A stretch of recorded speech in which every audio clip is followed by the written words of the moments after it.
Hello दोस्तों, welcome back to my YouTube channel quick pharma. तो हमारा सब्जेक्ट चल रहा था pharmaceutical analysis B pharmacy first semester, जिसमें हमारी यूनिट सेकंड चल रही थी और उसका चैप्टर 2। तो चैप्टर 2 का आज हम लास्ट टॉपिक कवर करने वाले हैं इसी वीडियो में, जो कि हमारा है नॉन एक्वस टाइट्रेशन। तो इस लास्ट टॉपिक को हम पूरा इसी वीडियो में कंप्लीट कवर करेंगे, जो कि हमारा नॉन एक्वस टाइट्रेशन है। तो इसमें हमारे जैसे कि solvents, acidimetry, alkalimetry titration, estimation of benzoate and ephedrine HCl, तो इन्हीं सब के बारे में आज हम पूरा कंप्लीट पढ़ने वाले हैं। तो यहाँ पे थोड़ा सा पहले हम जान लेते हैं कि हमारा नॉन एक्वस टाइट्रेशन एक्चुअल में होता क्या है, इसके बेसिक्स के बारे में।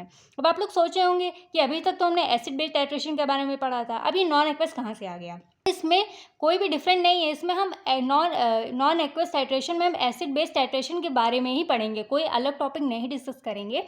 बस इसमें थोड़ा सा नेम का वो है, मतलब नेम चेंज हो गया है। तो आगे बस मतलब इसमें नॉन एक्वस टाइट्रेशन, अब जैसे कि उसको आप लोग को हम थोड़ा सा एग्जाम्पल वे में समझाते हैं तो आप लोग को ज़्यादा समझ में आएगा। अब जैसे कि हम लोग एसिड बेस टाइट्रेशन में, जैसे कि हमारा जो एसिड बेस टाइट्रेशन था, तो उसमें हम अपना वो सॉल्वेंट, एज अ सॉल्वेंट हम उसको क्या यूज़ कर रहे थे, हम अपना वाटर यूज़ कर रहे थे, जो कि हमारा क्या था, एज अ सॉल्वेंट वर्क कर रहा था। ठीक है। अब एग्जाम्पल से अगर हम समझें तो जैसे कि हम यहाँ पे एसिड बेस टाइट्रेशन में जो हम टाइट्रेशन कर रहे थे वो हमारे एक बेस और एक एसिड के बीच में थी। तो हमारा जो बेस था वो एक्चुअल में हमारा क्या था, थोड़ा अलग बन गया है, सॉरी।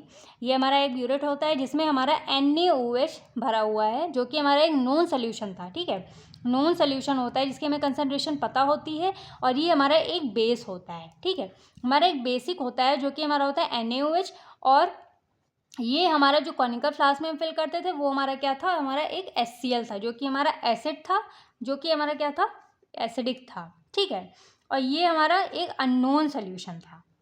इस यहाँ पे जो हमारा NaOH है ये एक हमारा क्या है, टाइट्रेंट है, टाइट्रेंट।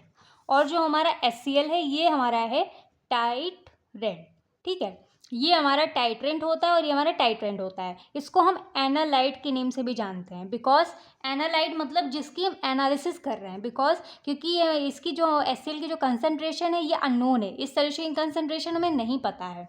तो हम यहाँ पे क्या कर रहे थे, अपने टाइट्रेशन में बेसिक सा काम कर रहे थे कि हम बेस का यूज़ करके, जो कि हमारा NaOH सोल्यूशन था, जो अननोन सोल्यूशन की कंसनट्रेशन को पता लगा रहे थे। ठीक है, इसीलिए मतलब इसको एनालाइट करते हैं, बिकॉज इसका एनालिसिस एनालिसिस करते हैं जिससे कि हमें इसकी कंसनट्रेशन के बारे में पता कर सकें। अब जैसे कि अगर हमने प्रीवियस लेक्चर में जो हमने डिस्कस किया हुआ है, जो हमारा यहाँ पे HCl है ये हमारा किससे बना हुआ है, मतलब HCl तो है ही, इसमें HCl एसिडिक HCl है, लेकिन इसमें हमारा वाटर भी है, वाटर के साथ हमारा HCl है, इसमें सिर्फ HCl नहीं है। तो यहाँ पे वाटर हमारा क्या है, एज अ सॉल्वेंट है। ठीक है, तो यहाँ पे हम अपने वाटर को एक्वस सोल्यूशन बोल सकते हैं। ठीक है, क्या बोल सकते हैं, एक्वस सोल्यूशन।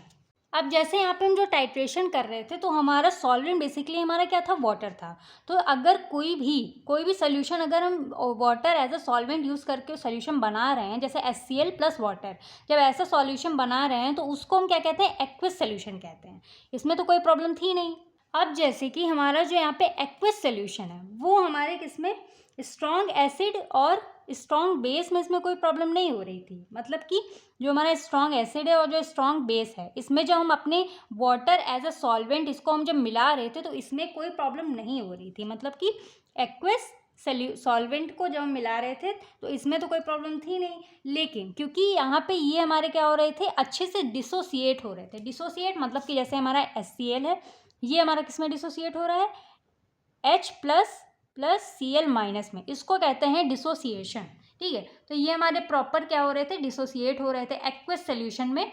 हमारे ये स्ट्रॉन्ग बेस और स्ट्रॉन्ग एसिड और स्ट्रॉन्ग बेस में हमारे जो एक्वस सोल्यूशन में थे, ये हमारे क्या हो रहे थे, कंप्लीटली डिसोसिएट हो रहे थे। तो इसमें जब अच्छे से डिसोसिएट हो रहे थे, ये हमारा जो कंपाउंड है जब अच्छे से डिसोसिएट हो पा रहा था कंप्लीटली, तो यहाँ पे हमारी टाइट्रेशन एकदम मस्त चल रही थी। ठीक है, हमारी टाइट्रेशन क्या एकदम अच्छी चल रही थी। लेकिन अब यहाँ पे प्रॉब्लम कहाँ पे आती है, तो प्रॉब्लम यहाँ पे आती है जब हमारा वीक एसिड और वीक बेस की बात आती है। ठीक है, वीक एसिड और वीक बेस।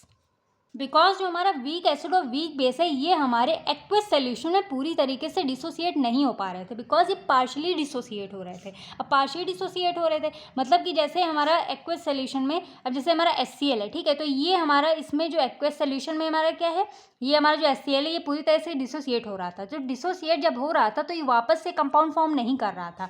लेकिन वीक एसिड और वीक बेस में ये होता है कि जैसे कि हमारा HCl है, ठीक है, जब ये डिसोसिएट हुआ तो इसलिए हमारा पार्शली डिसोसिएट होता है, क्योंकि ये दोबारा से हमारा HCl और इससे मिलके ये एक दूसरे से रिएक्ट करके फिर से वो कंपाउंड बना सकते हैं। तो इसीलिए हमारे कंप्लीटली डिसोसिएट नहीं होते हैं जो हमारे वीक एसिड और वीक बेस होते हैं। अब आप लोग सोच रहे होंगे डिसोसिएट होने का मतलब क्या है, मतलब अगर नहीं हो रही है तो इतना ज़्यादा क्या है कि मतलब डिसोसिएट नहीं हो रहा है तो टाइट्रेशन नहीं होगी वीक एसिड और वीक बेस में।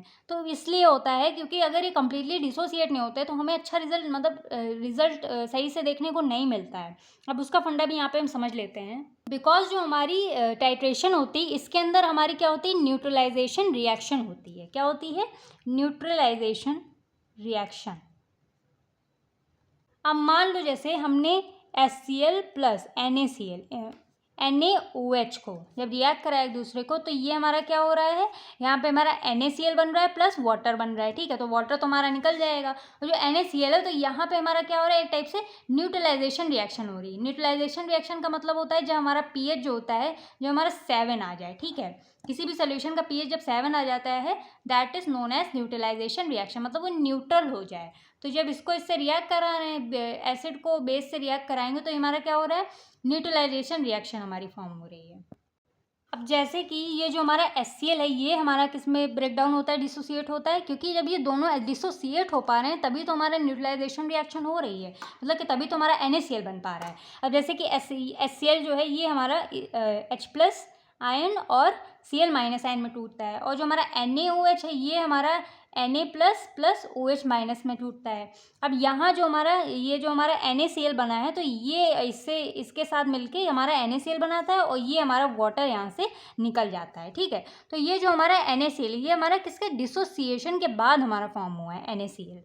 अब अगर ये हमारे डिसोसिएट ही नहीं होंगे तो हमारा NaCl कैसे बनेगा? अगर ये डिसोसिएट अच्छे से होंगे नहीं तो हमारा NaCl नहीं बनेगा। NaCl नहीं बनेगा तो हमें इक्विवेलेंस पॉइंट नहीं मिलेगी, और इक्विवेलेंस पॉइंट नहीं मिलेगी मतलब कि इक्विवेलेंस पॉइंट जो हमारा न्यूट्रलाइजेशन रिएक्शन होती है वो अगर हमें नहीं मिलेगी तो हमें एंड पॉइंट नहीं मिलेगा। तो इसीलिए डिसोसिएशन बहुत ही ज़्यादा इंपॉर्टेंट होना है, मतलब बहुत ही ज़्यादा इंपॉर्टेंट होता है कि हमारा जो कंपाउंड है वो अच्छे से डिसोसिएट हो रहा है कि नहीं हो रहा है।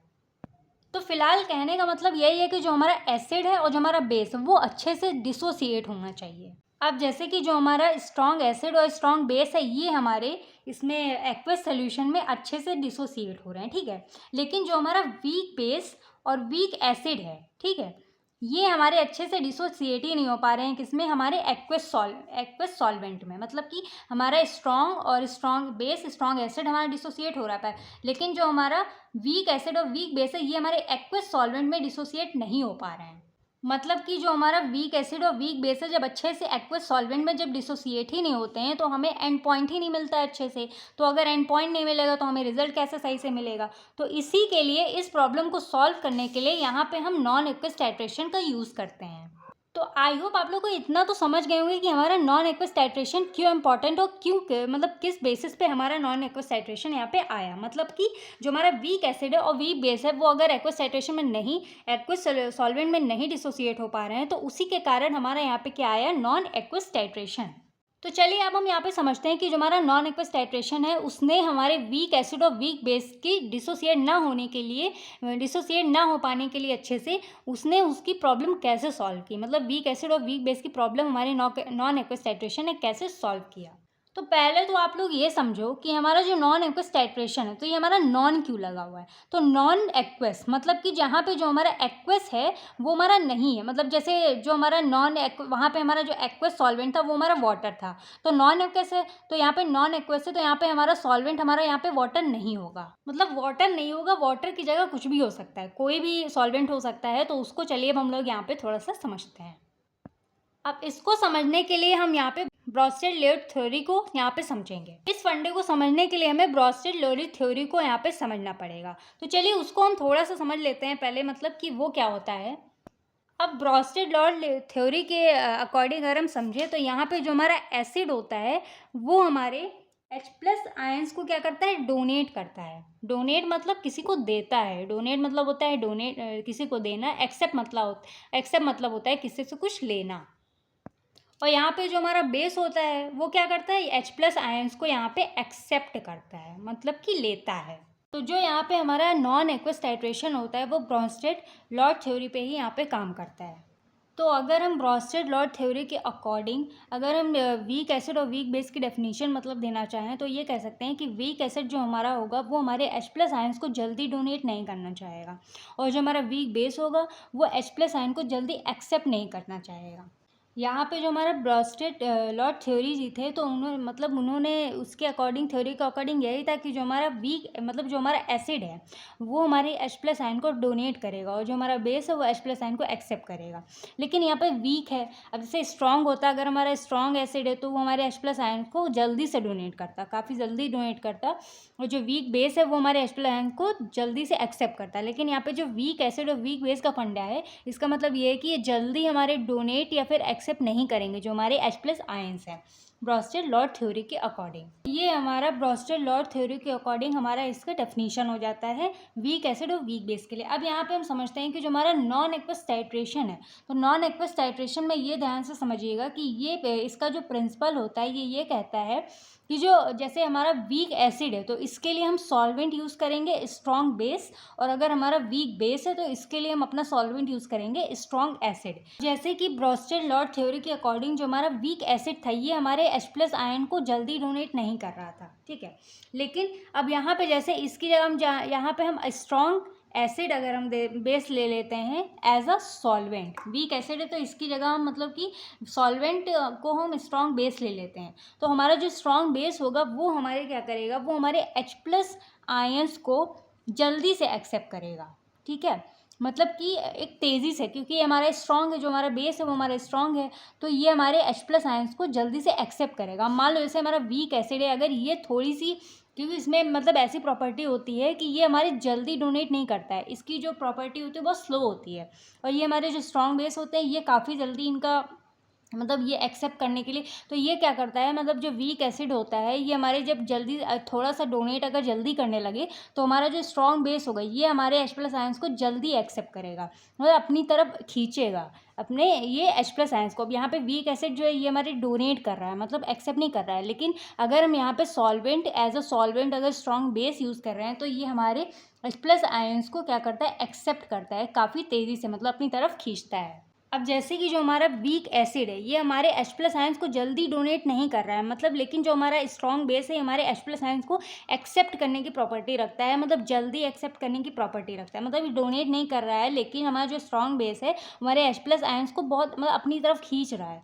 तो अब जब जैसे कि हमारे स्ट्रॉन्ग बेस है तो अगर जब ये H+ आयंस को ज़बरदस्ती मतलब खींच रहा है तो उसी के अकॉर्डिंग हमारा जो वीक बेस होगा उसको डोनेट करना ही पड़ेगा। जब ये अपने मतलब खींच ही रहा है, जैसे आप लोगों को कोई खींचे तो आप लोग उधर चले ही तो जाएंगे ना। जैसे आप लोग टैग ऑफ वॉर में देखते होंगे कि एक पार्टी में जैसे एक पार्टी थोड़ी सी वीक होती है, एक पार्टी ज़्यादा स्ट्रांग होती है, तो जब खींचते हैं रस्सा कसी में जब खींचते हैं तो मतलब जो एक तरफ के लोग होते हैं उस दूसरी तरफ के लोग में ही मतलब चले जाते हैं। तो वैसे ही इसमें भी हो रहा है, ये डोनेट करे ना करे लेकिन स्ट्रॉन्ग बेस है हमारा यहाँ पे, तो ये एक्सेप्ट कर रहा है, H+ आयंस को अपनी तरफ खींच रहा है। तो उसी के अकॉर्डिंग हमारा जो वीक बेस होगा इसमें भी हमारे वीक एसिड है, इसमें भी हमारे स्ट्रॉन्ग मतलब स्ट्रॉन्ग बेस की प्रॉपर्टी इसमें भी थोड़ी थोड़ी सी आ जाएगी, मतलब कि जो हमारा वीक एसिड है हमारे स्ट्रॉन्ग एसिड की तरह बिहेव करना चालू कर देगा। सेम फिनोमेना हमारे यहाँ पे वीक बेस में यूज़ होता है। अब जैसे वीक बेस हमारे क्या कर रहा था, मतलब पहले जो H+ आयन को अच्छे से एक्सेप्ट नहीं कर रहा था पूरी तरीके से, अब यहाँ पे एज अ सॉल्वेंट हमने यूज़ कर लिया स्ट्रॉन्ग एसिड जो कि हमारे H+ आयंस को क्या कर रहा है, डोनेट कर रहा है, ठीक है। अब यहाँ पे अब जैसे कि हमारे स्ट्रॉन्ग एसिड है तो ये हमारे H+ आयंस को इतना ज़्यादा डोनेट करेगा कि हमारे वीक बेस भले ही उसको एक्सेप्ट करना ना चाहे लेकिन इसको फिर भी एक्सेप्ट करना पड़ेगा। मतलब कि हमारा जो वीक बेस होगा इसमें भी हमारे कुछ प्रॉपर्टीज़ आ जाएंगी स्ट्रॉन्गनेस की, मतलब कि ये भी हमारा स्ट्रॉन्ग की तरफ बढ़ने लगेगा, स्ट्रॉन्ग बेस बन जाएगा, ठीक है। इसी अकॉर्डिंग ये हमारी दोनों चीज़ें काम करती हैं, मतलब तो यहाँ पे इसी तरह से हमारे कुछ नॉन एक्वस टाइट्रेशन की थ्योरी यहाँ पे वर्क करती है। आई होप आप लोग को इतना सा तो समझ में आ ही गया होगा। एंड एक चीज़ आप लोग बिल्कुल ध्यान से समझो कि ये जो हमारा पूरा मतलब ये दोनों चीज़ों का जो वीक एसिड वीक बेस का जो कॉन्सेप्ट है, ये हमारे ब्रॉन्स्टेड लॉर्ड थ्योरी पे ही हमारा पूरा बेस्ड है। ब्रॉन्स्टेड लॉर्ड थ्योरी के अकॉर्डिंग हमारा यही है कि जो हमारे स्ट्रॉन्ग एसिड स्ट्रॉन्ग बेस होते हैं वो हमारे H+ आयंस को जल्दी डोनेट करते हैं और जल्दी एक्सेप्ट करने की प्रॉपर्टी रखते हैं, और हमारे जो वीक एसिड और वीक बेस होते हैं ये हमारे H+ आयंस को जल्दी डोनेट और या फिर जल्दी एक्सेप्ट करने की प्रॉपर्टी नहीं रखते हैं। मतलब कि बहुत जल्दी ना ही तो डोनेट करते हैं और ना ही तो एक्सेप्ट करते हैं। तो यहाँ पे हम थोड़ा सा थ्योरी के अकॉर्डिंग अगर हम समझें नॉन एक्वस टाइट्रेशन को, तो हमारी मोस्ट ऑफ टाइट्रेशन मतलब कि ज़्यादातर जो हमारी टाइट्रेशन होती है जो हम परफॉर्म करते हैं वो एक्वस मीडियम में होती है, जिसमें हमारा सॉल्वेंट क्या यूज़ होता है, वाटर यूज़ होता है, मीन जिसमें हम वाटर यूज़ करते हैं as a solvent. But in case of weak acid and weak bases use of water don't gives a sharp point. मतलब कि इसमें हम सॉल्वेंट एज अ सॉल्वेंट हम नॉन एक्वस सॉल्वेंट यूज़ करते हैं, जो कि हमारा वाटर नहीं होता है। वाटर की जगह हमारा कोई और सॉल्वेंट होता है। अगर वाटर यूज़ करेंगे तो हमारे शार्प एंड पॉइंट नहीं देता है, इसीलिए हम यहाँ पे वाटर को यूज़ नहीं करते हैं वीक एसिड और वीक बेस के केस में। एंड जो हमारे नॉन एक्वस टाइट्रेशन होते हैं ये हमारे बेसिकली हमारे एनालाइट्स में डिज़ोल्व होते हैं एज अ सॉल्वेंट, एंड ये हमारे वाटर को कंटेन नहीं करते। मतलब हमारे जो एक्वस टाइट्रेशन होते हैं उसमें हम water as a solvent use करते हैं, और हमारा जो नॉन एक्वस टाइट्रेशन होता है इसमें हम एनालाइट का यूज़ करते हैं, ठीक है, जो कि हमारे डिज़ोल्व हो सके एज अ सॉल्वेंट में, एंड इसमें हमारा वाटर कंटेन नहीं करता है हमारा नॉन एक्वस टाइट्रेशन। तो आई होप आप लोगों को नॉन एक्वस टाइट्रेशन का फंडा समझ में आ गया होगा। अगर कोई चीज़ नहीं समझ में आती है आप लोग कमेंट सेक्शन में पूछ सकते हैं। अब यहाँ पे हम समझते हैं कि मतलब ऐसे कौन कौन से रीज़न होते हैं नॉन एक्वस टाइट्रेशन के। अब जैसे कि हमारा जो सब्सटेंस है वो हमारे वाटर में इनसॉल्युबल है, मतलब जो हम अगर मान लो इसमें हमने as a solvent water use किया तो हमारा जो सब्सटेंस होगा वो मतलब इनसॉल्युबल होगा, सॉल्युबल होगा ही नहीं वाटर में। तो एक तो ये रीज़न हो जाता है। दूसरा होता है अगर मान लो हमारा कोई सब्सटेंस है, अगर उसने वाटर के साथ ही रिएक्ट कर लिया तो हमारा वाटर मतलब ये हमारा पूरा बेकार हो जाएगा। और अगर हमारा जो सैंपल बहुत ज़्यादा वीक एसिड या फिर बहुत ज़्यादा वीक बेस है तब भी हमारा काम नहीं करेगा। तो यही हमारा होता है रीज़न नॉन एक्वस टाइट्रेशन के लिए। उसके बाद हमारे कुछ एडवांटेजेस आ जाते हैं नॉन एक्वस टाइट्रेशन के लिए। तो अगर हम एडवांटेज की बात करें तो हम मिक्सचर ऑफ एसिड के लिए भी हम मतलब जो हम मिक्सचर ऑफ एसिड टाइट्रेशन में भी इसका हम यूज़ कर सकते हैं नॉन एक्वस टाइट्रेशन को। एंड ये हमारे उन टाइट्रेशन में यूज़ होते हैं जो कि हमारे वीक एसिड और वीक बेसिस होते हैं। जैसे कि हमने यहाँ पे बताया था, ये बेसिकली हमारे किसके लिए यूज़ होते हैं non aqueous titration, weak acid and weak base के लिए होते हैं। And non aqueous titration are simple and accurate. ये हमारे बहुत ज़्यादा सिंपल होते हैं, मतलब ज़्यादा तीम झाम नहीं होता है, एंड एक्यूरेट रिजल्ट हमें देते हैं। मतलब कि एकदम सफ़ा रिजल्ट देते हैं। एक्यूरेट मतलब जो एग्जैक्ट पॉइंट हो, मतलब एकदम सही रिजल्ट हो, वो हमें प्रोवाइड करते हैं। अब इसमें हम इसकी थोड़ी सी डिसएडवांटेज के बारे में बात करें तो डिसएडवांटेज आ जाती है हमारे नॉन एक्वस टाइट्रेशन की।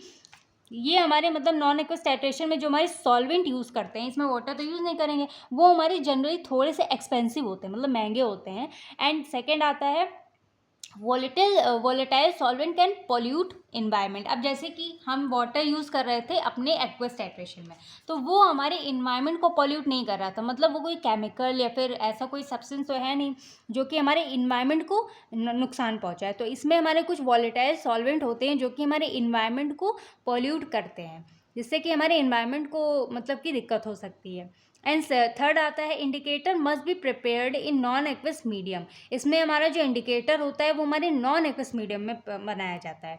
मतलब ये भी हमारा एक डिसएडवांटेज हो जाता है नॉन एक्वस टाइट्रेशन का। अब यहाँ पे हमारा एक और टॉपिक आता है types of non aqueous solvents. अब यहाँ पे नॉन एक्वस सॉल्वेंट मतलब कि जो हमारा नॉन एक्वस है इसमें हम कौन कौन से सॉल्वेंट यूज़ कर रहे हैं, तो वो बेसिकली हमारे 4 टाइप के सॉल्वेंट्स होते हैं जो कि हम नॉन एक्वस टाइट्रेशन में यूज़ करते हैं। सबसे पहला होता है प्रोटोफिलिक सॉल्वेंट, दूसरा होता है प्रोटोजेनिक सॉल्वेंट, थर्ड है एम्फोटेरिक सॉल्वेंट, फोर्थ है एप्रोटिक सॉल्वेंट। अब चलिए अब इनके बारे में एक एक करके हम थोड़ा सा जान लेते हैं कि हमारे एक्चुअल में कौन कौन से सॉल्वेंट हैं, इनकी प्रॉपर्टीज़ क्या होती है, ये वर्क कैसे करते हैं हमारे टाइट्रेशन में, नॉन एक्वस टाइट्रेशन में। अब हमारा यहाँ पे सबसे पहला होता है प्रोटोजेनिक सॉल्वेंट। अब ये हमारा 2 वर्ड से बना होता है प्रोटोजेनिक सॉल्वेंट। प्रोटो मतलब हमारा होता है प्रोटॉन, जेनिक मतलब होता है हमारा जनरेट करना। अब अगर हम इसको थोड़ा सा जानें तो these are those solvent which are acidic in nature. अब जैसे कि हमने ब्रॉन्स्टेड-लॉर्ड थ्योरी में ये पढ़ा था कि जो हमारे एसिडिक इन नेचर होते हैं वो हमारे किसी भी H+ आयंस को डोनेट करते हैं या फिर एक्सेप्ट करते हैं। प्रोटोजेनिक की बात करें तो ये हमारे मतलब ये इनके पास क्या होता है, हमारा प्रोटॉन बहुत ज़्यादा होता है, इसीलिए हमारे प्रोटॉन को जनरेट करते हैं। अब यहाँ पे जो हमारा सॉल्वेंट प्रोटॉन को जनरेट करता है, मतलब प्रोटॉन को ये हमारे प्रोटॉन को जब जनरेट करता है तो ये हमारे ऑब्वियस सी बात है हमारे एसिडिक इन नेचर हो जाते हैं। ये सॉल्वेंट हमारे क्या हो जाते हैं, एसिडिक इन नेचर। अब जैसे हमने ब्रॉन्स्टेड-लॉर्ड थ्योरी में ये बताया था कि जो हमारे एसिडिक इन नेचर जो हमारे सॉल्वेंट होते हैं ये हमारे किसके लिए यूज़ होते हैं, वीक बेस के लिए यूज़ होते हैं। मतलब कि जो हमारे स्ट्रॉन्ग एसिड्स होते हैं ये हमारे वीक बेस के लिए होते हैं। तो यही हमारे प्रोटोजेनिक सॉल्वेंट्स में है कि ये हमारे जो मतलब ये ऐसे सॉल्वेंट होते हैं जो कि हमारे एसिडिक इन नेचर होते हैं। ये हमारे किसके लिए यूज़ होते हैं, स्पेशली वीक बेस में यूज़ होते हैं। एग्जाम्पल में देखें तो जैसे हमारा सल्फ्यूरिक एसिड हो गया H2SO4, हाइड्रोजन फ्लोराइड हो गया एंड हमारा नाइट्रिक एसिड हो गया HNO3। अब सेकंड हमारा आ जाता है प्रोटोफिलिक सॉल्वेंट। तो प्रोटो मतलब होता है हमारा प्रोटॉन, मतलब कि H+ एंड फिलिक मतलब होता है लवर, मतलब अगर किसी चीज़ को हम चाहते हैं तो उसको एक्सेप्ट करते हैं। तो ये हमारा मतलब फिलिक क्या होता है, एक्सेप्ट करना। अब जैसे कि हमने थ्योरी में बताया था कि जो हमारे सब्सटेंस जो होते हैं वो हमारे H+ आयंस को एक्सेप्ट करते हैं तो वो हमारे क्या हो जाते हैं, वो हमारे बेसिक हो जाते हैं। सिंपल सा फंडा है। मतलब कि ये हमारे ऐसे सॉल्वेंट होते हैं जो हमारे वीक एसिड के लिए यूज़ किए जाते हैं। जैसे कि हमने यहाँ पे बताया ये हमारे जो होते हैं, जो हमारे जैसे कि हमारा जो वीक एसिड है ये हमारे क्या कर रहे हैं, ये इसके लिए हम क्या यूज़ कर रहे हैं, स्ट्रॉन्ग बेस यूज़ कर रहे हैं। मतलब कि ये हमारे H+ आयंस को क्या कर रहा है, एक्सेप्ट कर रहा है। तो इन लोगों को कुछ नहीं करना है, थोड़ा सा आप लोग ये मतलब नाम याद रखेंगे तो आप लोग मतलब ये जान जाएंगे कि किसमें हम वीक बेस के लिए कौन सा एसिड मतलब वीक बेस के लिए कौन सा स्ट्रॉन्ग एसिड यूज़ कर रहे हैं, फिर स्ट्रॉन्ग बेस यूज़ कर रहे हैं। और यहाँ पे मतलब नाम याद रखिए, बाकी एग्जाम्पल वगैरह याद रखेंगे तो आप लोग को याद हो जाएगा। तो ये हमारे ऐसे सॉल्वेंट होते हैं जो कि हमारे बेसिक इन नेचर होते हैं एंड ये हमारे उन सॉल्वेंट्स के लिए यूज़ होते हैं जो कि हमारे वीक एसिड होते हैं। तो वीक एसिड के लिए हम कौन सा सॉल्वेंट यूज़ करते हैं, बेसिक इन नेचर होना चाहिए, मतलब हमारा स्ट्रॉन्ग बेस होना चाहिए। अब इसका एग्जाम्पल आ जाता है डाईमिथाइल फॉर्मामाइड जो कि एंड पायरिडीन C5H5N। अब थर्ड हमारा आ जाता है एप्रोटिक सॉल्वेंट्स। ए का मतलब होता है हमारा एब्सेंट, एम्प्रोटिक का मतलब होता है हमारा प्रोटॉन्स। एप्रोटिक सॉल्वेंट हमारे वो सॉल्वेंट्स होते हैं ना ही तो हमारे एसिडिक होते हैं ना ही तो हमारे बेसिक होते हैं। ये हमारे एज अ न्यूट्रल यूज़ होते हैं, मतलब कि ये हमारे कंसिडर करते हैं न्यूट्रल को एंड हमारे न्यूट्रल सब्सटेंस की तरह यूज़ किए जाते हैं। मतलब कि these are those solvents which are neither acidic and nor basic. They considered as neutral and used for neutral substance. अब जो हमारे न्यूट्रल सब्सटेंस होते हैं वो हमारे मतलब जो न्यूट्रल होते हैं वो हमारे एज अ न्यूट्रल सब्सटेंस के टाइट्रेशन में हमारे यूज़ किए जाते हैं। जैसे कि एग्जांपल ले लें तो हेक्सेन हो गया C6H4, कार्बन टेट्रा क्लोराइड हो गया CCl4। प्रोटिक आप लोग ऐसे याद कर सकते हैं, मतलब ए मतलब एब्सेंट जिसमें हमारे ना ही तो ये एसिडिक होंगे ना ही तो ये हमारे बेसिक होते हैं एंड प्रोटिक मतलब प्रोटॉन। अब यहाँ पे फोर्थ आ जाता है हमारा एम्फीप्रोटिक सॉल्वेंट्स। अब यहाँ पे नाम से समझिए, जो हमारा एम्फी होता है इसका मतलब होता है बोथ, और जो प्रोटिक होता है उसका मतलब ऑब्वियस सी बात है हमारा प्रोटॉन होता है। अब जैसे कि यहाँ पे हमारे दोनों एब्सेंट थे, अब यहाँ पे सेम फंडा है, बस थोड़ा सा अपोजिट है। अब यहाँ पे जो हमारे सॉल्वेंट्स हैं ये हमारे एसिडिक भी होंगे एज वेल एज बेसिक भी होंगे इन नेचर। मतलब these are those solvent which are acidic as well as basic in nature. And ये हमारे क्या कंटेन करते हैं, ये हमारे दोनों प्रॉपर्टीज मतलब दोनों सॉल्वेंट्स को कंटेन करते हैं जो कि हमारे प्रोटोजेनिक एंड प्रोटोफिलिक प्रॉपर्टीज़, मतलब ये हमारे दोनों प्रॉपर्टीज़ को कंटेन करते हैं जो हमारी प्रोटोजेनिक भी होती है एंड प्रोटोफिलिक भी होती है। अब इसका एग्जांपल समझिए तो जैसे कि हमारा वाटर हो गया, एथेनॉल हो गया, मतलब इसमें जो हम वो सॉल्वेंट्स यूज़ करते हैं दोनों, या बेसिक भी यूज़ करते हैं और इसमें हम एसिडिक भी यूज़ करते हैं। यानी कि अगर आप लोग ध्यान दोगे तो हमारा जो यहाँ पे प्रोटोजेनिक है ये हमारा क्या है, एसिडिक है, और यहाँ पे प्रोटोफिलिक ये हमारा बेसिक है। तो यहाँ पे हम दोनों प्रॉपर्टीज़ को यूज़ कर रहे हैं, मतलब ये हमारे दोनों चीज़ों को कंटेन करता है, दोनों प्रॉपर्टीज़ को कंटेन करता है, protogenic as well as protophilic. यानी कि अगर हम लोग कॉम्बिनेशन बनाएं तो यहाँ पे नॉन एक्वस टाइट्रेशन में हर तरह का सॉल्वेंट हमारा यहाँ पे आ जाता है। तो आई होप आप लोग चारों के चारों सॉल्वेंट्स को अच्छे तरीके से समझ गए होंगे। बस आपको कुछ भी नहीं सिर्फ नाम याद रखना है। प्रोटोजेनिक सॉल्वेंट में हमारा एसिडिक हो गया, प्रोटोफिलिक में हमारा बेसिक हो गया, एप्रोटिक सॉल्वेंट में हमारा नीदर और नॉर हो गया, एब्सेंट हो गया हमारा ए, जो मतलब ना ही तो एसिडिक हो ना ही तो बेसिक होगा। एम्फीप्रोटिक सॉल्वेंट्स में ये हमारे दोनों होंगे, एसिडिक भी होगा एंड बेसिक भी होगा इन नेचर। अगर हम यहाँ पे एडवांटेज की बात करते हैं नॉन एक्वस सॉल्वेंट्स की, मतलब कि जो हमारे मतलब ये हमारे जो नॉन एक्वस सॉल्वेंट है ये हमारे क्या फ़ायदा दे रहा है। तो ये हमारे इनसॉल्युबल ड्रग्स में, मतलब वाटर इनसॉल्युबल ड्रग्स में हमारे इजीली सॉल्युबल हो जाते हैं एंड हमारे उन टाइट्रेशन में हेल्प करते हैं जो कि हमारी वीक एसिड्स होते हैं एंड वीक बेस होते हैं। मतलब कि जो हमारे एक्वस टाइट्रेशन में नहीं हो पा रहे तो वो हमारे यहाँ पे हो जाते हैं नॉन एक्वस टाइट्रेशन, मतलब week acid and weak base के लिए, एंड ये हमें शार्प एंड पॉइंट प्रोवाइड करते हैं। अब यहाँ पे हमारे कुछ सॉल्वेंट्स के नेम है जो कि हमारे फ्रिक्वेंटली यूज़ होते हैं, मतलब सबसे ज़्यादा यही हमारे यूज़ किए जाते हैं। जैसे कि हमारा सबसे पहले है glacial acetic acid, acetonitrile alcohols, dimethyl formamide and dioxane. हमारे ये कुछ सॉल्वेंट्स के नेम हो जाते हैं जो कि हमारे मोस्टली नॉन एक्वस टाइट्रेशन के अंदर यूज़ होते हैं। अब यहाँ पे हमारा एक टर्म आ जाता है लेवलिंग इफेक्ट्स, मतलब जो मतलब हम लोगों ने जो पढ़ा है, लेकिन ये कभी कभी मतलब 2 मार्क्स में पूछ लिया जाता है, तो चलिए इसको भी हम थोड़ा सा समझ लेते हैं। अब हमने जैसे कि देखा कि हमारे बहुत तरह के सॉल्वेंट होते हैं। अब जैसे कि हमारा हो गया एक स्ट्रॉन्ग एसिड और एक हो गया हमारा वीक एसिड। अब यहाँ पे जो हमारे स्ट्रॉन्ग एसिड ये हमारे कंप्लीट डिसोसिएट होते हैं, मतलब कि अब जैसे एग्जांपल ले ले हमारा HCl है, तो ये हमारे वाटर के प्रेजेंस में H+ ion and Cl- ions में डिसोसिएट हो गया, मतलब कंप्लीटली डिसोसिएट हो गया, ये हमारे फिर से कंपाउंड को फॉर्म नहीं करते हैं। लेकिन जो हमारा वीक एसिड होता है ये हमारे पार्शली डिसोसिएट होते हैं, ये हमारे कंप्लीटली डिसोसिएट नहीं होते हैं। इनमें मतलब ये डर रहता है कि हमारे जैसे डिसोसिएट हुए CH3COO negative and H+ ions में, तो ये हमारी फिर से हमारे इस कंपाउंड को फॉर्म करने की क्षमता रखते हैं। तो ये हमारे कंप्लीटली डिसोसिएट नहीं होते हैं, हमारे ये पार्शली डिसोसिएट होते हैं। जैसे कि अगर हम समझें तो एक तरफ हम ले लेते हैं अपना स्ट्रॉन्ग एसिड, एक तरफ हम ले लेते हैं अपना वीक एसिड। अब स्ट्रॉन्ग एसिड ये हमारा कंप्लीटली डिसोसिएट हो रहा है, मतलब 100% डिसोसिएट हो रहा है, और जो हमारा वीक एसिड है ये हमारे पार्शली डिसोसिएट हो रहे हैं, मतलब कि ये हमारे 70% मान लो डिसोसिएट हो रहा है। तो एक तरफ हमारा स्ट्रॉन्ग एसिड हो गया, एक तरफ वीक एसिड। तो यहाँ पे हमारा ज़्यादा क्या है, जो ज़्यादा है वो हमारा स्ट्रॉन्ग एसिड है। तो लेवलिंग इफेक्ट जो है हमारा जो लेवलिंग इफेक्ट होता है ये यही यहाँ पे काम करता है कि ये हमारे दोनों चीज़ों, अब जैसे कि स्ट्रॉन्ग एसिड है इसका पल्ला भारी है और ये हमारा जो वीक एसिड इसका पल्ला थोड़ा वीक है, तो ये दोनों को बैलेंस करने के लिए, इन दोनों को strong acid and weak acid को बैलेंस करने के लिए यहाँ पे हम लेवलिंग इफेक्ट का यूज़ करते हैं। यानी कि नेम से समझ सकते हैं आप लोग, लेवलिंग मतलब कि लेवल, एक ही लेवल में इन दोनों को लेके आ रहा है, मतलब एक ही वे में लेके आ रहा है, एक ही चीज़ में, मतलब स्ट्रॉन्ग एसिड और वीक बेसिस को एकदम इक्वालिटी में लेके आ रहा है। तो हमारा मतलब कि हमारे स्ट्रॉन्ग एसिड और वीक एसिड को बराबर लेके आने का काम करता है। तो ये हमारा होता है लेवलिंग इफेक्ट। अगर हम यहाँ पे थोड़ा सा एग्जांपल से समझें तो ये हमारा हो जाता है जैसे कि HCl।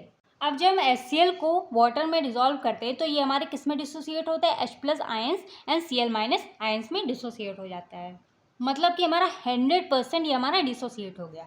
लेकिन अब हम यहाँ पे जैसे ऑक्जेलिक एसिड को लेते हैं, ठीक है, तो ये हमारा क्या होता है, ये हमारे क्या होते हैं, ये थोड़ा सा हमारे क्या होता है, वीक एसिड होते हैं। तो अगर जब हमने इसको H2O मतलब वाटर में जब इसको हमने मिलाया तो ये हमारा पार्शली डिसोसिएट हुआ, मतलब कंप्लीटली डिसोसिएट नहीं हुआ, ये हमारा पार्शली डिसोसिएट होता है। जब पार्शली डिसोसिएट हो रहा है, ये पूरी तरीके से डिसोसिएट नहीं हो रहा है, तो हमें एंड पॉइंट मतलब शार्प पॉइंट नहीं मिलेगा। अब यहाँ पे हम ये करते हैं कि हमारा जो मतलब कि ये हमारा जो ऑक्जेलिक एसिड होता है इसमें हम नॉन एक्वस सॉल्वेंट का यूज़ करते हैं इन प्रेजेंस ऑफ, मतलब इसमें हम वाटर नहीं यूज़ करके हम यहाँ पे नॉन एक्वस सॉल्वेंट को यूज़ करते हैं एज अ सॉल्वेंट। तो ये हमारा हो जाता है एमोनियम। तो एमोनियम में जब हम ऑक्जेलिक एसिड को ऐड करते हैं तो ये हमारे कंप्लीटली डिसोसिएट हो जाते हैं।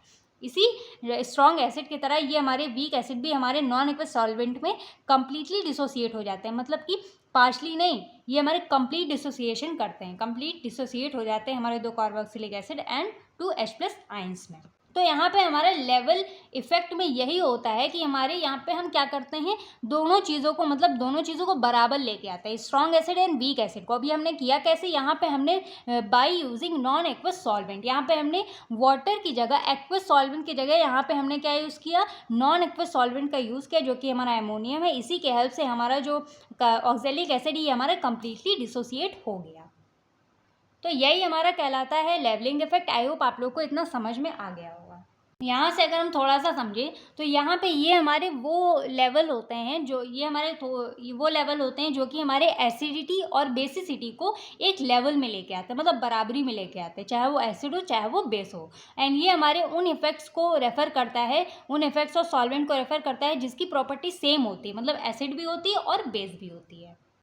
तो ये हमारा होता है लेवलिंग इफेक्ट। अब यहाँ पे हम थोड़ा सा समझते हैं types of non aqueous titration के बारे में। ये हमारे बेसिकली 2 टाइप्स के होते हैं, एसिडिमेट्री एंड एल्किलीमेट्री। ये मेनली हमारे वही टाइट्रेशन होते हैं जो हम नॉन एक्वस के लिए करते हैं, मतलब ये उनके कुछ 2 टाइप्स होते हैं। ये वैसे तो हमारी 3-4 होते हैं, लेकिन यहाँ पे हमारे सिलेबस में सिर्फ 2 ही मेंशन है। एक होती है एसिडिमेट्री एंड एक होती है एल्किलीमेट्री। एक और बात जान लेते हैं कि हमारे जो एसिडिमेट्री और एल्किलीमेट्री हमने एक प्रीवियस वीडियो लेक्चर में हमने डिस्कस किया हो, ये हमारे एक्वस टाइट्रेशन में भी यूज़ होते हैं एंड नॉन एक्वस टाइट्रेशन में भी यूज़ होते हैं, मतलब दोनों में यूज़ होते हैं। So don't be confuse. बस जो हमारे एक्वस टाइट्रेशन में जो हमारे एसिडिमेट्री एल्किलीमेट्री यूज़ हो रहे थे और जो यहाँ पे यूज़ हो रहे हैं, इसमें थोड़ा सा जो डिफरेंस है वो हम यहाँ पे जानेंगे। अब हम इन दोनों टाइप्स को डिस्कस करने से पहले सबसे पहले यहाँ पे हम कुछ इंडिकेटर्स के बारे में जान लेते हैं कि हमारे इंडिकेटर्स कौन कौन से इसमें यूज़ होते हैं। तो मतलब कि हमारे नॉन एक्वस टाइट्रेशन में कुछ इंडिकेटर्स यूज़ होते हैं। पहला है हमारा क्रिस्टल वायलेट। तो क्रिस्टल वायलेट जो होता है ये हमारे वायलेट कलर को ग्रीनिश येलो कलर में कन्वर्ट कर देता है, मतलब पूरे सोल्यूशन को हमारे वायलेट कलर से ग्रीनिश येलो कलर में कन्वर्ट कर देगा। सेकेंड है हमारा मिथाइल रेड। तो जैसे कि हमारा जब शुरुआत में हमारा पहला जो सोल्यूशन रहेगा वो हमारा येलो रहेगा, फिर मिथाइल रेड इंडिकेटर का यूज़ करेंगे तो ये मिथाइल रेड इंडिकेटर हमें रेड कलर दे देगा, मतलब रेड कलर, येलो को रेड कलर में कन्वर्ट कर देगा। मतलब जो हमारी एंड पॉइंट आएगी वो हमारी क्या आएगी, मिथाइल रेड की प्रेजेंस में हमारी रेड कलर आएगी।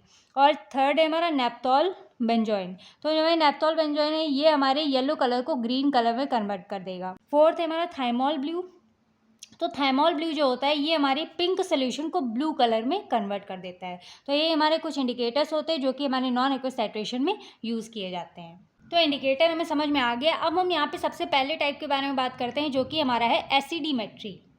अब यहाँ पे नेम से आप लोग समझ रहे होंगे, एसिडिमेट्री मतलब यहाँ पे हम एसिड का यूज़ करके बाकी चीज़ों का हम यहाँ पे पता लगाते हैं। इसमें जो हमारा स्टैंडर्ड सोल्यूशन रहेगा उसको हम एसिड लेते हैं, मतलब जो एज ए स्टैंडर्ड सोल्यूशन हम एसिडिक सोल्यूशन को यहाँ पे हम यूज़ करते हैं। It is determination of unknown concentration of basic और alkaline solution by using standard acidic solution. मतलब एसिडिमेट्री हमारा यही डिटरमाइन करता है कि हमारी जो unknown concentration of basic solution, मतलब जो हमारा बेसिक सोल्यूशन है जिसकी कंसंट्रेशन हमें नहीं मालूम है, उसकी कंसंट्रेशन को पता करने के लिए हम यहाँ पे स्टैंडर्ड सोल्यूशन का यूज़ करते हैं जो कि हमारा एसिडिक होता है। मतलब एसिडिक सोल्यूशन जो कि हमारा एक स्टैंडर्ड सोल्यूशन है उसकी हेल्प से हम बेसिक के अननोन कंसंट्रेशन को यहाँ पे हम उसकी कंसंट्रेशन को पता लगाते हैं। अगर आप लोग को टाइट्रेशन याद होगी तो एक सोल्यूशन हमारा कॉनिकल फ्लास्क में होता है, एक हमारा ब्यूरेट में होता है। तो जो कॉनिकल फ्लास्क में होता है वो हमारा होता है वीक बेस और जो हमारे ब्यूरेट में होता है वो हमारा होता है स्ट्रॉन्ग एसिड।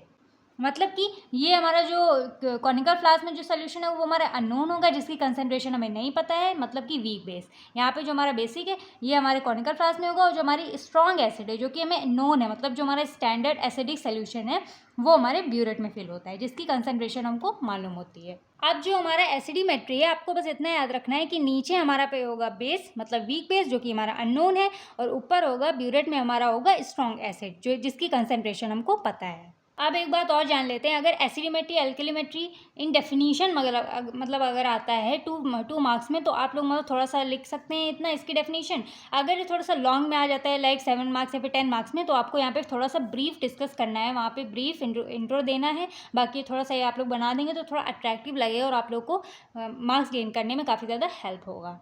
ये तो एसिडिमेट्री हो गया। अब यहाँ पे मेन चीज़ क्या डिस्कस करने वाले हैं जो कि हमारा है नॉन एक्वस, मतलब नॉन एक्वस टाइट्रेशन कर रहे हैं ना यहाँ पे। तो यहाँ पे हम क्या लेते हैं, यहाँ पे हम बेस को वीक बेस लेंगे और इसको डिटरमाइन करने के लिए वीक बेस की कंसंट्रेशन को डिटरमाइन करने के लिए हम यहाँ पे क्या यूज़ करते हैं, स्ट्रॉन्ग एसिड का यूज़ करते हैं। जैसे हमने आप लोगों को बताया था कि वीक बेस के लिए हम यहाँ पे क्या लेते हैं, एज अ सॉल्वेंट हम यहाँ पे स्ट्रॉन्ग एसिड यूज़ करते हैं। तो स्ट्रॉन्ग एसिड की मतलब नॉन कंसंट्रेशन की हेल्प से ही हम वीक बेस की अननोन कंसंट्रेशन को यहाँ पे हम पता करेंगे।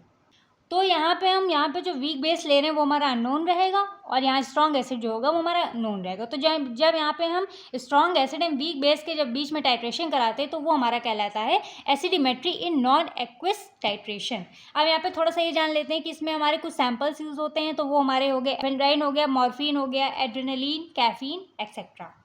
इसमें जो हम अपना सॉल्वेंट यूज़ करते हैं हमारा जैसे कि हमारा प्रोटोजेनिक सॉल्वेंट यूज़ करते हैं क्योंकि हमारा एसिड होता है जो कि हमारा क्या होता है, इसका एग्जांपल जैसे हमारा नाइट्रिक एसिड। अब यानी कि इसको हम अपने प्रोटोजेनिक सॉल्वेंट में ऐड करके हम अपना पूरा का पूरा सोल्यूशन तैयार करते हैं। अब इसका एग्जांपल हो गया जैसे कि nitric acid, glacial acetic acid को एज अ सॉल्वेंट हम यूज़ करते हैं। इनके अंदर हम अपने सोल्यूशन को ऐड करते हैं एंड उसके बाद यहाँ पे हम अपनी टाइट्रेशन को परफॉर्म करते हैं। अब यहाँ पे जो हम अपना टाइट्रेंट यूज़ करते हैं, टाइट्रेंट मतलब जिसकी कंसनट्रेशन हमें पता हो, नॉन कंसनट्रेशन, वो बेसिकली हमारा क्या होता है, पर क्लोरिक एसिड होता है, HClO4। एसिडिमेट्री में हम अपना बेसिकली जो मतलब कि टाइट्रेंट यूज़ करते हैं वो हमारा स्ट्रॉन्ग एसिड होगा जैसे कि हमारा पर क्लोरिक एसिड। और यहाँ पे जो हम अपनी टाइट्रेशन में जो इंडिकेटर यूज़ कर रहे हैं वो हमारा रहेगा क्रिस्टल वायलेट, मतलब कि जो हमारा वायलेट जैसे कि हमने इंडिकेटर सब पहले हम इंडिकेटर मतलब डालते हैं जैसे सोल्यूशन में हमने अपने इंडिकेटर को ऐड किया 2 to 3 ड्रॉप्स। उसके बाद जब यहाँ से ड्रॉप वाइज गिराते हैं हम अपने स्ट्रॉन्ग एसिड को, जब यहाँ पे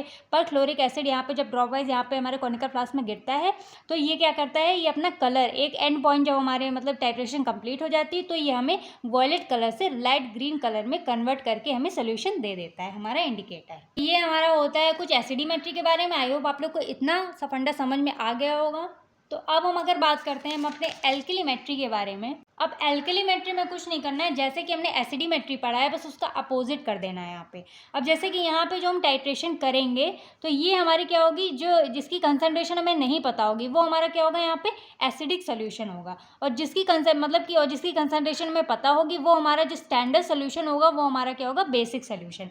मतलब कि यहाँ पे हम वीक एसिड के लिए यहाँ पे हम सॉल्वेंट क्या यूज़ करते हैं, स्ट्रॉन्ग बेस यूज़ करते हैं, ठीक है। तो यहाँ पे हमारा वीक एसिडिक सोल्यूशन जिसकी कंसंट्रेशन में नहीं पता है, यहाँ पे हमारा जो स्टैंडर्ड सोल्यूशन होगा वो बेसिक जो कि हमारा एक स्ट्रॉन्ग बेस होगा, ठीक है, स्ट्रॉन्ग बेस सोल्यूशन होगा। तो यहाँ पे स्टैंडर्ड स्ट्रॉन्ग बेस सोल्यूशन की हेल्प से हम यहाँ पे वीक एसिडिक सोल्यूशन की कंसंट्रेशन को यहाँ पे हम पता करते हैं जिसकी कंसंट्रेशन हमें यहाँ पे नहीं पता होती है। और यहाँ पे ये तो हमारा हो गया एल्किलीमेट्री। अब यहाँ पे जो हमारा नॉन एक्वस टाइट्रेशन में हम यहाँ पे किसकी वीक एसिड की कंसंट्रेशन को यहाँ पे हम डिटरमाइन करते हैं by using strong basic solution. मतलब वही चीज़ यहाँ पे हम स्ट्रॉन्ग बेसिक सोल्यूशन लेते हैं, उसकी हेल्प से यहाँ पे वीक एसिड की कंसंट्रेशन यहाँ पे हम पता करते हैं। अब यहाँ पे जो हम सैंपल यूज़ करते हैं वो हमारा बेसिकली रहता है एसिडाजोलामाइड, नैलिडिक्सिक एसिड, ठीक है। उसके बाद यहाँ पे जो हम अपना सॉल्वेंट यूज़ करते हैं वो हमारा क्या रहेगा, वो हमारा स्ट्रॉन्ग बेस रहेगा, मतलब कि प्रोटोफिलिक सॉल्वेंट रहेगा।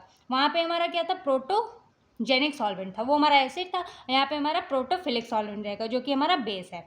ये हमारा अब इसका एग्जांपल आ जाता है। अब यहाँ पे हम पूरे सोल्यूशन को अपने प्रोटोफिलिक सॉल्वेंट में यूज़ कर लेंगे, मतलब कि मिक्स कर देंगे। उसके बाद हम इसकी टाइट्रेशन कराएंगे तो हमें उसका पूरा का पूरा सोल्यूशन हमें मिल जाएगा। एग्जाम्पल है dimethyl formamide DMF, pyridine, C5H5N।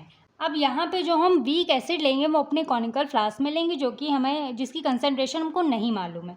और यहाँ पे हम स्ट्रॉन्ग बेस ले लेंगे अपने ब्यूरेट में जो कि जिसकी कंसंट्रेशन हमें मालूम है। मतलब कि यहाँ पे हम स्ट्रॉन्ग बेस की हेल्प से वीक एसिड की अननोन की कंसंट्रेशन के यहाँ पे हम पता लगाते हैं with the help of strong base known concentration. अब यहाँ पे जो हम अपना टाइट्रेंट यूज़ करते हैं वो हम लेते हैं स्ट्रॉन्ग बेस, मतलब कि जो कि हमारा होगा सोडियम मिथॉक्साइड। तो सोडियम मिथॉक्साइड को हम यहाँ पे स्ट्रॉन्ग बेस मतलब कि यहाँ पे ऊपर यूज़ कर लेते हैं। एंड जो इसमें हम इंडिकेटर यूज़ करते हैं टाइट्रेशन में वो हम करते हैं थाइमोल ब्लू। अब जैसे कि पहला जब शुरू में जब स्टार्टिंग में जब हम टाइट्रेशन स्टार्ट करते हैं तो हमारे जो वीक एसिड है उसका जो वीक एसिड का जो सोल्यूशन उसमें जो हमने इंडिकेटर यूज़ किया है थाइमोल ब्लू, तब उसका कलर हमारा क्या रहता है, पिंक कलर रहता है हमारे पूरे सोल्यूशन का। अब धीरे धीरे जैसे ही हमारा सोडियम मेथॉक्साइड हमारे इस टाइट्रेंट मतलब टाइट्रेंट हमारा टाइट्रेंट में ऐड होगा, यहाँ पे एनालाइट में ऐड होगा, मतलब वीक एसिड में धीरे धीरे करके, तो उसके बाद ये हमारा क्या कर देगा, हमें पिंक कलर से ब्लू कलर में दे देगा, मतलब कि थाइमोल ब्लू के हेल्प से हमारा पिंक कलर का सोल्यूशन हमारा ब्लू में कन्वर्ट हो जाएगा विद हेल्प ऑफ इंडिकेटर।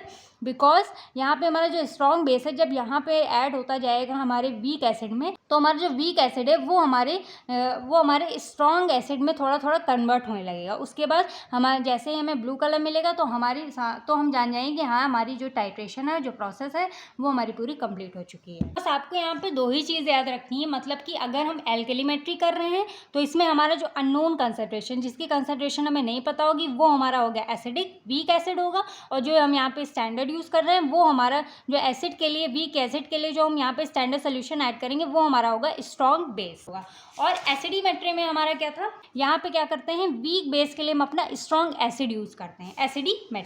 एसिडीमेट्री में हम क्या करते हैं, एज अ स्टैंडर्ड हम एसिड लेते हैं और एल्केलीमेट्री में एज अ स्टैंडर्ड हम बेस लेते हैं। तो इतना सा फंडा है, बस आप लोग को यही समझना है, सो डोंट बी कंफ्यूज। तो आई होप आप लोग को इतना समझ में आ गया होगा एसिडमेट्री एंड एल्केलीमेट्री के बारे में इन नॉन एक्वस टाइट्रेशन। हमारा ऑलमोस्ट थोड़ा ये मतलब इतना कंप्लीट हो चुका है। अब यहाँ पे हमारे सिलेबस में दो चीज़ और मेंशन की गई हैं। एक हमारा है estimation of sodium benzoate and दूसरा हमारा रहेगा एस्टिमेशन ऑफ एफिड्राइन एसिड। तो मेनली हमारा सोडियम बेंजोएट वाला आ सकता है, तो इसे हम थोड़ा सा ब्रीफ में डिस्कस करेंगे। बाकी एफिड्राइन वाला जो है उसको हम इसी के बेसिस पे थोड़ा सा ऐसे ही समझ लेते हैं, क्योंकि वो ज़्यादा आता नहीं हमारे एग्जाम्स में। तो चलिए एस्टिमेशन ऑफ सोडियम बेंजोएट के बारे में थोड़ा सा हम लोग डिस्कस करते हैं। अब सबसे पहले हम जान लेते हैं कि हमारा सोडियम बेंजोएट एक्चुअल में है क्या। तो ये हमारा एक बेस होता है, जो सोडियम बेंजोएट होता है ये हमारा एक बेस होता है जिसकी कंसनट्रेशन को हम यहाँ पे पता लगाते हैं। सोडियम बेंजोएट जिसकी कंसनट्रेशन में पता नहीं होती, इसको हम डिटरमाइन करते हैं, पता लगाते हैं। अगर बेस वीक बेस की कंसनट्रेशन को हमें पता लगाना है तो यहाँ पे हम पूरे टाइट्रेशन में हम क्या यूज़ करते हैं, स्ट्रॉन्ग एसिड का यूज़ करते हैं बेस सोल्यूशन की कंसंट्रेशन को पता लगाने के लिए। यहाँ पे अननोन कंसंट्रेशन हमारा सोडियम बेंजोएट है, मतलब कि हमारा बेस है, तो इसकी कंसंट्रेशन को पता करने के लिए हम यहाँ पे पूरे के पूरे टाइट्रेशन में एसिडीमेट्री का यूज़ करते हैं। तो टाइट्रेशन करने के लिए अब यहाँ पे जो हमारा सोडियम बेंजोएट है ये हमारे किस पे बेस्ड है, नॉन एक्वस टाइट्रेशन पे बेस्ड है। तो इसको हम ले लेते हैं अननोन सोल्यूशन की तरह, हम अपने कोनिकल फ्लास्क में ले लेते हैं अपने सोडियम बेंजोएट की, जो कि हमारा एक वीक बेस है। और यहाँ पे हम जो जिसकी कंसंट्रेशन हमें पता है, जो कि हमारा स्ट्रॉन्ग एसिड है, उसको हम ले लेते हैं ब्यूरेट में, जो कि हमारा है perchloric acid. Mean sodium benzoate हमने कोनिकल फ्लास्क में ले लिया एज ए एनालाइट टाइट्रेंट, ठीक है, टाइट्रेंट जो कि हमारा अननोन है, और हमने 0.1 नॉर्मल SClO4 मतलब परक्लोरिक एसिड हमने ले लिया ब्यूरेट में, जो कि हमारा एक टाइट्रेंट है। और इसमें हमने crystal violet as a indicator use किया, जो कि हमने कोनिकल फ्लास्क में पहले ही ऐड कर दिया 2 to 3 ड्रॉप्स। अब यहाँ पे हम रिएक्शन से समझते हैं। तो जैसे कि हमारा जो सोडियम बेंजोएट है, जब ये सोडियम बेंजोएट ये हमारे SClO4 मतलब परक्लोरिक एसिड के साथ जब रिएक्ट करता है तो यहाँ पे हमारा Na हमारा यहाँ पे हट जाता है और H यहाँ पे रिमूव होकर यहाँ पे लग जाता है। तो ये हमारा क्या फॉर्म कर लेता है, बेंजोइक एसिड फॉर्म कर लेता है। मतलब कि यहाँ पे हमारा ये Na हटा और यहाँ पे H आ गया, तो ये हमारा COOH ये हमारी बेंजीन होती है, ये हमारा बन जाता है बेंजोइक एसिड प्लस NaClO4। ये हमारा NaCl यहाँ से आ जाता है, ये हमारा Na यहाँ से आता है और Cl यहाँ से आ जाता है, उसके बाद O4 तो यहाँ है ही, तो ये हमारा क्या बन जाता है NaClO4।